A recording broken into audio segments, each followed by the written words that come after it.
Alright, here we are at the last of the 2 Trixie episodes. That wasn't hard, was it? Magic Duel is an episode I have really mixed feelings about, but we'll talk about that when we get there. So let's stop wasting time and get to it. We enter in with a mare shrouded in a cape exploring an antique store. She meets a sales stallion who says he knows what might have brought her here, but before he can show her, she points out the alicorn amulet. He says that that is one of the most powerful magical relics known to pony kind and that it's not for sale. Okay, stop real quick. If it's one of the most powerful magical objects, then why doesn't Princess Celestia have it? At least she should be guarding it or, know about it. This episode never hints at Celestia being aware of its existence at all. I would have really liked to see Trixie breaking into the palace to grab it instead. Her lust for power is very powerful, but then again, I would be complaining at that point about Trixie breaking character. She's boastful, not a thief. He says that it isn't for sale, but changes his mind rather quickly when she throws a huge bag of money she probably got over the 2 seasons on the counter. He follows the usual "would you like that gift wrapped" trope. It's a nice try at humor, but it didn't really hit with me, only because it just makes him seem greedy, and only as an add-in just to give her a convenient way to get the amulet. Before I get any farther, does anyone ever notice that the picture on the scroll Twilight sends Celestia is always like an alpha design? All her eyes are really weird and some of the attributes are a little bit different. It's not as night and day as Pearl from Steven Universe, from her weird punk rock look to the debut episode where she was this perfect ballet chick, but it's noticeable. After the opening, Twilight is practicing a performance with Fluttershy's animals.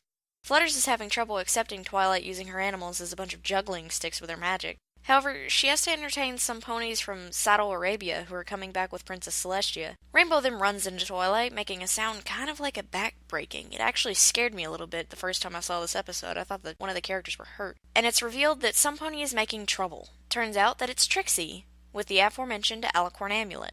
This is my favorite scene, ever, for one reason. You two! Hey! What happened? Get off of me! I love it. Anyway, Twilight is challenged to a magic duel. Loser has to leave Ponyville forever.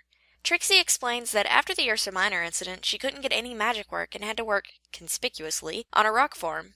Pinkie interrupts saying that she was lucky that even happened. This seems a bit mean-spirited, but I can forgive it because of Pinkie's family ties in the business. Before any pony says they should be mean to her, I still don't believe they should have a problem with her, except for that she's being boastful. That's the only problem she had in her actual first episode. But I digress, we can get into that in the comments if you really want to. The second attempt at humor is when Trixie removes Pinkie's mouth and nose. I love that this is something that could really only happen to Pinkie due to her 4th wall breaker streak and the fact that just about anything, besides hurting her friends, doesn't get to Pinkie. So this is a really good creative way they thought of doing it. Trixie then starts continuously bugging Twilight's friends in minor to mid-level annoyances, and Twilight finally agrees. Wait, when the camera zooms in I notice something. Have Trixie's eyes always been different from every pony else? If not, is it the alicorn amulet? That unfortunately has to wait. The duel begins and Trixie is the first to move. She flips an apple cart towards a pony and Twilight barely saves the poor mare. This seems to be a struggle for her though. She lifted an Ursa Minor in season 1. Yes, with difficulty, but that's technically a celestial being. This is simply a wooden cart with 2 barrels of apples. Don't tell me that Twilight is this out of practice that a cart is now just as heavy to her as an Ursa Minor was in season 1. The fight rages on when Trixie pulls something she'd been holding back, an age spell. Twilight says this is impossible because only the highest level unicorn can pull something like that off. She then tries it herself after some taunting, but fails, losing the battle and being banished from Ponyville. In Trixie's first episode, she seemed to want every pony to do everything for her. In this one, however, it's a complete 180, and she's doing absolutely everything herself. This is explained later as a result of the alicorn amulet's corruption. However, I think it might have just been a failsafe, just in case people started calling out the out-of-character actions. The episode is, however, written around it, so I'll forgive it, for now. Twilight is sent flying, and when she lands is in despair that she can never go to Ponyville again. She tries and fails to duplicate the spell, and she decides to go see Zecora since Celestia is gone to Saddle Arabia. Zecora rhymes her way back into my heart and tells Twilight that she will have to train with her to defeat the Blowhard. The training begins with Twilight learning how to balance on top of water while floating 4 water bubbles. She's having a hard time concentrating on what Zecora is trying to teach her. Since I can't word it as well as Zecora, here's exactly what she says. It's like she's gone from high and mighty to mean and nasty. Your thinking needs a readjust. Total concentration is a must.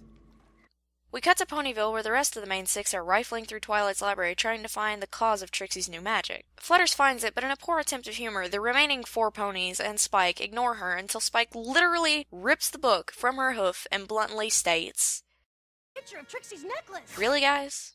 Firstly, that was out of character. Spike is much more considerate than that. In simple ways, even. Whenever you just stopped caring about him, he stood there taking every punch Rarity threw, and many were well below the belt. The scene gets worse as they all interrupt Fluttershy by stating what she was trying to say in the first place, much louder and mostly in longer winds. After they finish interrupting her, they volunteer her for what might be the pony equivalent of a suicide mission. They continue to ignore her irrational fear, and once again she caves under pressure. Remember when I said my favorite scene ever was the one where Snips and Snails were together? I take that back. This is my favorite. It shows that admiring a pony and giving them your entire being is something that can go very wrong very fast. And it did. However, this does show that they have some sense. They actually start realizing how weird she is acting, and they really don't like it. And I thought they were actually going to dump her, and if they did, I would have had a lot more respect. We cut back to Sakura's home when Flutters is telling Twilight what happened. Twilight is surprised that she didn't recognize the amulet. Okay, finally. I've wanted to say something about this since scene 1. Why did no pony mention the amulet before the library scene? It was like it was invisible, and then they find the book and it's all of a sudden, oh, hey, isn't she wearing that? I can't believe I didn't notice the giant new piece. Either way, Sakura tells Twilight to mix her magic and use the 6, and this gives Twilight an idea. She goes back to Ponyville with a new amulet and challenges Trixie to a second magic duel. Trixie at first declines, but is then goaded on by the thought of an even more powerful amulet. She accepts the duel and it begins. They fight with age spells, and a bunch of other wacky things, including Twilight's gender bender spell, and Twilight is victorious. Trixie abandons the Alicorn amulet and puts on Twilight's amulet. We find out that it was actually a doorstop of Sakura's. Trixie is confused, but it is then explained that it was all due to Twilight's friends that she was able to do so much magic. Cut to the night of the performance. Twilight performs wonderfully, with the help of Trixie herself, even though we don't see Trixie's magic. Trixie apologizes to Twilight for everything, and Twilight accepts. We are then left with Trixie once again running off into the night. Overall, I'm really unsatisfied with the ending to this episode, and the lack of appearances Trixie has made since. Of all the reformations made in the show, Luna, Discord, and even Sunset Shimmer, I think that Trixie's was the second most lacking, with the second most potential. First place goes to Nightmare Moon and Luna, for me. But that's another video. This episode had little faults, but overall it was good. An 8 out of 10. Thank you every pony for watching, and I'll see you next time.